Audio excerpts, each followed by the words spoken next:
Aujourd'hui, on se retrouve à Yverdon, au bord du lac, et c'est super joli parce que le ciel est tout dégagé, il y a un magnifique soleil, il y a les reflets dans l'eau.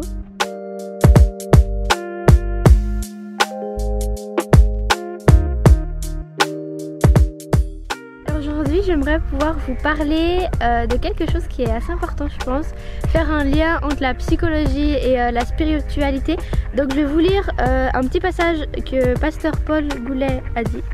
Le Saint-Esprit impacte votre intelligence impacte vos émotions impactent vos choix impactent vos actions et vos actions impactent votre destinée.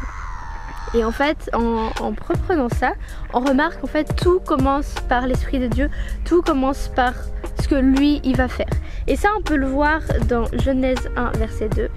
Ça dit: la terre était informe et vide, il y avait des ténèbres à la surface de l'abîme et l'Esprit de Dieu se mouvait au-dessus des eaux. Donc on voit que c'est l'Esprit de Dieu qui se faisait toutes choses, et c'est dès le deuxième verset de la Bible. Donc c'est super important. Les premiers versets dans la Bible sont importants, et là c'est directement au deuxième verset. Et en fait c'est pareil pour notre vie.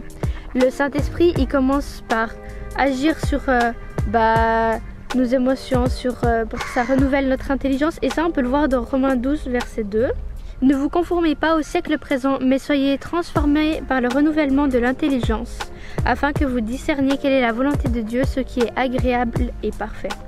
Et c'est Dieu qui vient, qui renouvelle notre intelligence, qui renouvelle ce qui est mauvais dans notre caractère, dans nos émotions, dans notre mauvaise manière de penser. Et en fait, quand il impacte notre intelligence, il nous aide à pouvoir travailler sur nos traumas, il nous aide à pouvoir travailler sur notre mauvais caractère, sur les émotions qu'on a peut-être du mal à gérer, et ce qui m'aide à pouvoir prendre différents choix. Selon nos émotions, on prend un choix ou un autre. Quand tu es énervé ou quand tu es dans la joie, tu prends un choix différent. Ça va impacter sur nos choix et donc amènera sur une certaine action qui impactera notre destinée. Et on voit que du coup c'est le Saint-Esprit qui commence au début et qui finit à la fin, parce que c'est seulement lui qui sait quelle est notre destinée, quel est le plan qu'il a prévu pour ta vie. Alors j'aimerais te proposer de faire un petit exercice si tu aurais envie de pouvoir parler à Dieu et savoir peut-être qu'est-ce qu'il faut faire, qu'est-ce qu'il a envie que tu puisses faire dans ta vie. Souvent on parle à Dieu, mais on s'arrête pas et on fait un monologue.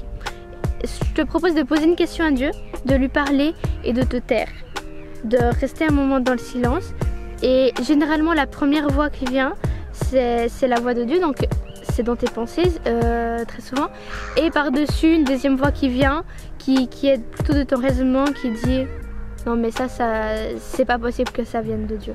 Donc reste dans le silence un petit moment, attends que Dieu te parle, et comme ça tu pourras agir selon ce qu'il a envie pour toi.